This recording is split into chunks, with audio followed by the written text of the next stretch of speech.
একটা শহর ছিল, নাম তার সোনাঝিলনগর। এই শহরেই থাকত দুই বোন, একই রক্ত কিন্তু ভিন্ন জীবন। একজন থাকত প্রাসাদের মতো বাড়িতে, টাকার জোরে যার মাথা ছিল আকাশ ছোঁয়া। আর একজন থাকত ছোট্ট একটা ঘরে, কিন্তু তার মনটা ছিল আকাশের থেকেও বড়। এই গল্প শুধু ধনী আর গরিবের নয়, এই গল্প অহংকার আর মানবতার। চলো দেখি শেষ পর্যন্ত কে সত্যিকারের ধনী হয়। এই কাপড়গুলো ঠিক করে রাখো, আমি কিন্তু নোংরা জিনিস সহ্য করতে পারি না। জি দিদিমণি, এইগুলো ছোট দিদির পাঠানো। আবার ওই গরিবটার কথা? ওর জিনিস আমার বাড়িতে আসবে কেন? ও তো আপনার বোন। বোন? টাকা নেই যার, সে আবার বোন নাকি?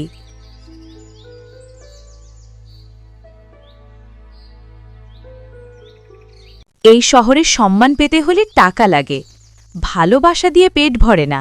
এই মুন্না, আমার খেয়ে নে বাবা, তুই খেলে আমি তবেই না বাজারে যাব। বাড়িতে কত কাজ পড়ে আছে, বাজারে যাও, রান্না বসাও। তুই খেয়ে নে বাবা, তবেই না শান্তিভাবে একটু বাজার করতে যাব আমি।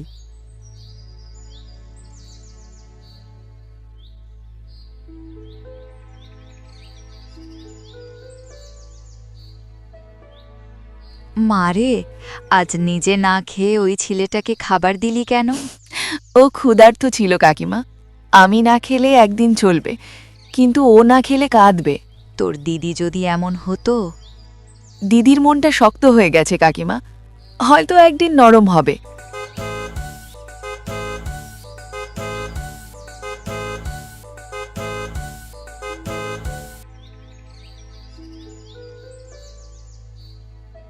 এই জায়গায় তুমি কি করছো?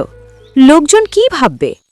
বাজারে এসেছি দিদি, সবাই তো আসে। তোমার মতো গরিবরা থাকলেই শহরটার মান নষ্ট হয়। মান টাকা দিয়ে নয় দিদি, ব্যবহার দিয়ে হয়।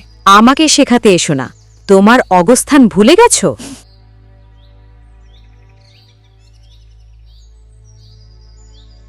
টাকা না থাকুক, কিন্তু মনটা যেন গরিব না হয়। মেঘলা নিজের বড় বাড়ির সামনে দাঁড়িয়ে, বন্যায় সব নষ্ট, তার হাতে টাকা কিন্তু পাশে কেউ নেই। চুমকি নিজের ভাঙা ঘরের দরজা খুলে দেয়, মেঘলাকে ভিতরে ঢুকতে বলে, কোনো অভিযোগ ছাড়া।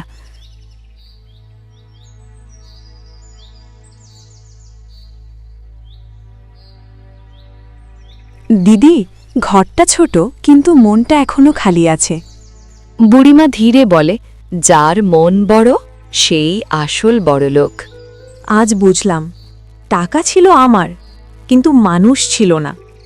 আমি তোকে গরিব বলেছিলাম, আজ বুঝছি গরিব ছিলাম আমি নিজেই। মেঘলা চুমকির পায়ে হাত দিতে যায়, চোখ দিয়ে টপ টপ করে জল পড়ে। দুই বোন একসাথে বসে এক থালা ভাত ভাগ করে খাচ্ছে।